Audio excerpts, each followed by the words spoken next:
Perfect. Thanks so much to everyone for tuning in for Education at Play. We are very excited to bring you an athlete interview from the world of swimming. I'm very pleased to introduce Darda Sales, who is a multi-year and multi-sport Paralympian, winning multiple medals at the Paralympic Games, including a gold in Sydney, who then went on to win represent Canada in wheelchair basketball as well, winning a gold medal at the World Championships and representing on home soil at the 2015 Pan American Games. So very excited to introduce Darda Sales, an incredibly accomplished swimming coach and athlete, to have a chat with a current swimming athlete, Abigail Tripp. Take it away, Darda. Great. Thank you, Kylie. So as Kylie said, my name is Darda Sales. I am a 4-time Paralympian, multiple medal winner, and I am now currently the Swim Ontario Parasumming Development Coordinator. And in that role, I am very honored today to be chatting here with Abby Tripp, who is a 2016 Paralympian and has just been named to the 2021, I'm not sure what we're calling it, team. So I'm very excited to have her here to have a chat about her experiences as a paraswimmer. So Abby, thanks so much for joining me. Oh, it's so good to be here. Thank you for having me. So Abby, if for anyone who maybe doesn't know, can you give us an explanation of what paraswimming is? All right. Well, paraswimming, I love it, first of all. And I think it's for everybody. Everybody can get into parasport, and especially paraswimming, because it's the water and it just gives freedom to everybody. And it's a real sport. We compete, we swim fast, we challenge ourselves, and yeah, it's just like able-bodied swimming, but everybody has to adapt to their different capabilities, and it's really exciting to watch. Great, thank you. So can you tell me, how did you become involved in paraswimming? Well, at the age of 5, I went to a triathlon in my hometown city of Kingston. And at the time, I was a non-swimmer. I used a life jacket to swim the width of the swimming pool. And my swim coach was there as a hometown celebrity. Vicky Keith, you might have heard of her. She's a marathon swimmer. And anyways, she saw me and was like, you need to join my swim team. So she met my mom, and I soon, the next year when I turned 6 and became old enough to join the team, I joined the team and learned how to swim, and the rest is history. Nice. So you joined the team when you were 6, and you said you were a non-swimmer. How long do you think it took you to feel confident in the water? Couple months. It was pretty fast. I'm one of those people that cares immensely about things, and that is once I set my mind to something, I really go after it. So as a kid, I was already super focused, and I wanted to be a good swimmer. My brother was a good catalyst for that. He is 1 year older than me, and he was a fabulous swimmer, and I wanted to be as good as him. And I also had many teammates who were on the national team who really inspired me to be like, hey, that's something I could do, and I want to do that. So it took a couple months, and then I became a fish. I was addicted to the water, and like it was hard for people to get me out of it. So excellent, that's great. So how old were you when you went to your first swim meet? I was probably 6 when I went to my first swim meet. Yeah, I was so fresh to it. I remember I had a swimsuit. It was white with little red or black flowers on it. It was way too big, but I just had the time of my life. And I remember being really, really nervous. I think first swim meets are always nervous. I still get nervous sometimes. And so yeah, it's a fond memory for me. Excellent. And do you remember what you swam at your first swim meet? Probably like 50 freestyle, 50 backstroke. Yeah. That's a great Kept it intro. short and sweet. Just, it was really survival for swimming to get from one end to the other, but also to do it as fast as possible. So, Very nice. Very yeah. nice. So you said a little bit about how some of your teammates on your swim team were going to elite levels of competition. Can you tell us a little bit more about your swim team? Yeah, so the it's a para swim team. It's called the Kingston Wide Penguins, and I think it was super special to have it here in Kingston. There is no other para sports happening in Kingston at the time when I was growing up. So to have a team that's made up of kids with disabilities and their able-bodied siblings was just amazing. So all of a sudden I went from being like the only person with a disability I knew to like every single day I was walking on the pool deck and there was so many people just like me or with different disabilities, and it just felt like home. I felt like I could be myself for the first time. Um, and then seeing the athletes that were on the national team as well, just like seeing what it took to get there, being able to see that every day and just being like, okay, this is what I need to do, and really having those good role models, also to teach me how to really like take pride in who I was, and um, to have fun with even the things that I wasn't so good at, like walking, or if I was a little clumsy, it wasn't that big of a deal, and we could really just relate and make fun of it, and have a good laugh. And I think that's really important. Yes, fun. Sport is supposed to be fun Yeah. first and foremost. So that's awesome. We actually have a question from Mrs. Ziomis, I probably said that wrong, class, and they would like to know, how does it feel to be a Paralympic swimmer? That's a fabulous question. I don't think I've been asked that before, so that's great. It feels like, well, first of all, a dream come true for that little kid that learned how to swim at the age of 6. I think that's definitely one thing. And then also just like it feels like being part of something like so much bigger than myself. I think the Paralympic movement is something special, and it's something that has so much strength to it. Like really, it makes me think of power and strength, and all the stories that those athletes have, and it just all comes together in a beautiful like puzzle. And anyways, so I just feel like I'm part of that, and to represent Canada, just it's just amazing. I was always like, I love the maple leaf, like since I was a child, even before I started swimming. And so to finally like represent that in the Paralympics is just really important to me, and just really special. Awesome. Thank you. And thank you so much for the question. If anyone else Yeah. has any questions, by all means, please let us know. Abby is here to answer them. She's answering mine, so she can answer yours. So we want you to engage. So, Abby, what is your current favorite event when you swim, and why? I think I need to say 100 breaststroke. It has been a favorite of mine since I was a kid, but now it's like my main focus. It's going to be the event I'll be swimming in Tokyo, and it happens to be like the event that got me to Tokyo. As crazy as that is. So I really love the event. I love just like the amount of power and just artistry that it takes. It takes a lot of focus. Really, my swimming is so based off of technical. So I love 100 breaststroke. Yeah. Awesome. So, what are some of the tools that you have developed through sport?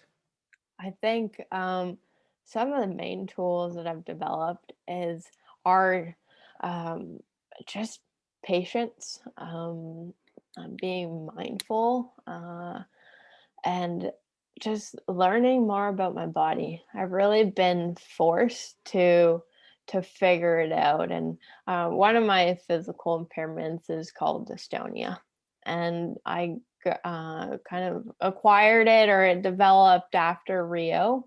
And all of a sudden I was having like arm spasms, and I would go from being able to like swim everything to just floating in the pool and just being like, I don't know where my arm is. That was super, super challenging, and it has been challenging for the last 5 years. I really, at moments, I questioned myself. I was like, do I really want to keep swimming? Like, is it worth it? So yeah, those tools of just being patient with myself, allowing myself just the freedom to be creative, to really change how I was training. I had to almost flip it upside down and uh, get out doing other things, like stop being in the pool so much, and use my wheelchair more, and uh, go cycling, or just be more creative. And really, like, that's probably two of the biggest tools I've learned, is just like patience and persistence and all those good P words. So, yeah. Excellent, excellent. So you've already mentioned that you competed in 2016 Yeah. at the Paralympic Games in Rio. How long have you been on the national team? I've been on the national team since 2015. My first team. I get so excited thinking about it. I was 14, and it was in Toronto at the Pan Am Games. So um, competing on home soil, like for my very first international event, is something special, and like I'm never going to forget. Like, it's still probably one of my favorite competitions, and I've had the honor and privilege of uh, representing Canada since then, on pretty much like every national team. So um, yeah, it's really amazing. Like, it's become my family now, like my second family, and I'm really thankful for it. Great. So can you tell us, with the national program, how many countries have you traveled to? All right. Well, I think Toronto doesn't count 'cause I've been in Canada. But after that, Brazil, Australia, Japan, um, the UK, and France, and the US, and I was supposed to go to Mexico, but that didn't happen. So yeah, but still a really well-rounded, oh, and like I think I said Australia, but yeah, so it's amazing. I love traveling. I love different cultures and learning from them and meeting new people and trying new foods. I think it's so important, and really like tops off the full experience. Awesome. So we have another question. Yeah. How do you stay balanced while you're Mm. training for the games? Well, I think one of my things right now is I started going to school. I graduated high school in 2019. And then this year, because of COVID and everything, I was like, why not just start uni? Which I think really like made such a difference this year, to have something else going on that was consistent, while our my training schedule and like our competitions and everything was all over the place. I had consistent school, and then I have hobbies. I love photography, and that's something that I'll do. I love being creative, so that's really important to me. Cooking food, it's another creative outlet for me. I love just being just in the kitchen and just having a good time, and then also talking to my friends. I'm very social. I'm an introvert, but also I love talking to my friends, and staying connected to people. I think that's really important. And then the other thing is poetry. I write poetry, and it's a good way for me to kind of put down my thoughts on paper, and yeah, it helps me just also keep track of this whole crazy journey that I'm on. So it's good. So I have all sorts of tools to help me stay balanced and grounded and happy. Very important. Very important. Okay, we have another question from Mrs. Zioli's class. I'm still thinking I'm saying that right now. How hard is it to go in front of a crowd? Ooh, I think when I was like first starting on the international stage competing, I think being in front of the crowd was exciting. I really loved it, but at the same time, I was like, oh my. I remember in Rio in 2016, I had a giant parka. It was like a huge blanket. It was really warm, which was really important before a race. But I put the hood over top of my head because I was just like, ah. And I remember my coach being like, Abby, you need to embrace this. You need to go out there and wave to the audience and just enjoy it. So ever since then, I try to really like soak it in, and with time, it became really fun. And I know the crowd is it's there to support every single athlete that's competing so that we can do our very best. So yeah, that's how I look at it now, and I love it now. Yeah, it's a Excellent. great question. Okay, well, we have another one. Yeah. Mrs. Zioli herself. So, what do you like about participating at the Paralympic Games? I love the just like the whole atmosphere. I love one of my favorite things about Rio was it was like the first time in my life that I was somewhere where like difference was totally celebrated, totally respected. The athletes are there to do their thing. They all have a story to tell. And I'll share a little story because I think it's a little unique and special. But one day I was walking behind a couple coaches, and they were like, I feel like I should be missing a leg or using a wheelchair or something. Like, I feel out of place. And in that moment, I was like, how cool is that? Like, being disabled or like just being different was like the majority. Nobody had to explain anything. Everybody was just like doing their thing. It was like some people were just like totally so cool what they can do with their bodies.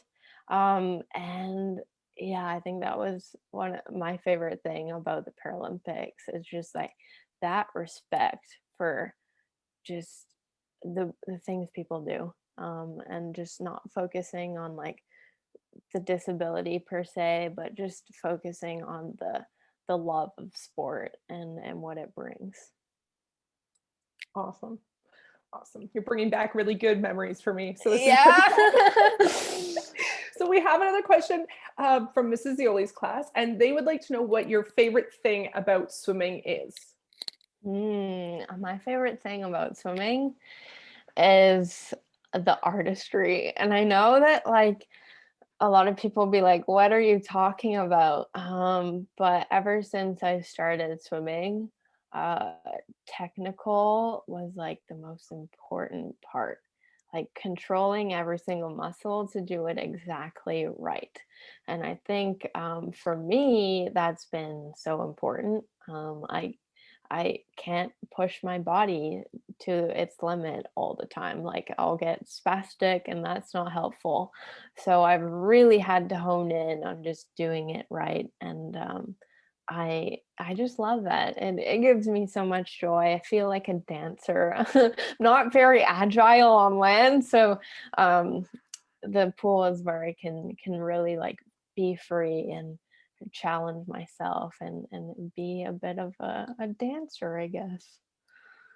That's awesome. That's awesome. All right. So, one of my questions is what are you looking forward to most about competing in Tokyo at the Paralympic Games? I think one thing is to see my teammates again. I really miss them. I'm so excited to see them. And then also just to compete.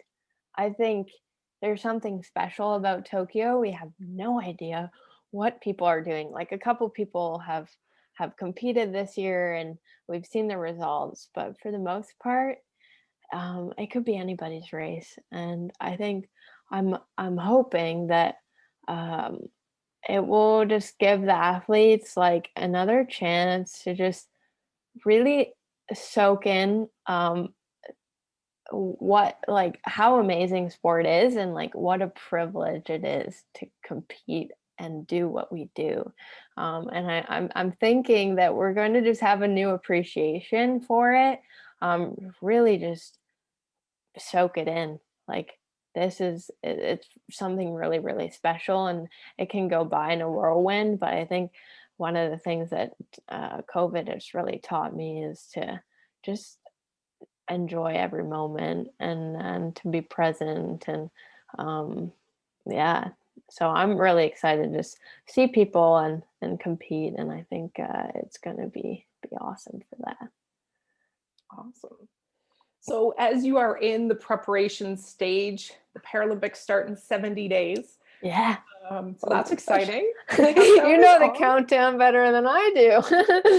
I may have checked before coming on. Perfect. So what I want to know is, what are the most important things that you focus on when you're preparing for a major event? Oh, I think process. I think a lot of athletes will say this, um, but it's so important, and it's so true. Like, for me at the moment, I'm training in a lake as I prepare for Tokyo, and really, like, just have to be aware of the journey of it. Like, I don't need to be my fastest right now. Um, I need to it's a whole process to get there, and I know when I need to race. I have my race day, everything planned out. Um, but yeah, and as we lead into it, it's like, just not get discouraged on the tough training days, or a day that doesn't go as planned, and really see that as part of the journey, to learn from it, to get stronger from it, and then be ready to really throw it down in Tokyo. So Nice. You're giving me chills. Anyway. So Abby, for people who are listening, what events are you going to be swimming in Tokyo? Well, 100 breaststroke. That's so far, that's all I know that I'm 100% going to be racing.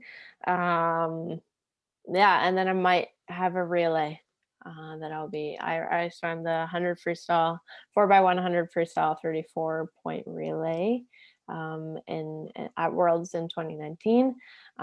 But it's really like, we don't know for sure. So I'm really focused on just swimming 2 lengths of the pool in Tokyo really, really well, and just having so much fun with it. So I'm excited.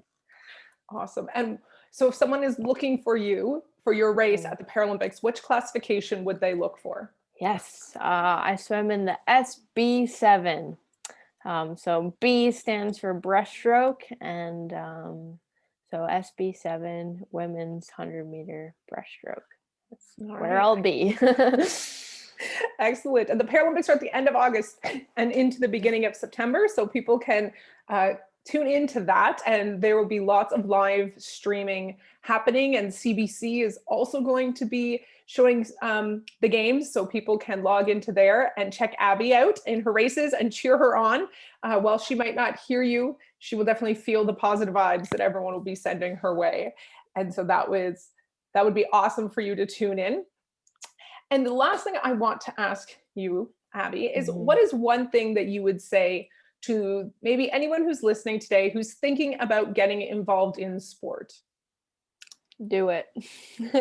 That's a very simple answer, but I think sometimes it can be scary. Sometimes it can be intimidating, to really throw yourself out there and put yourself in sport.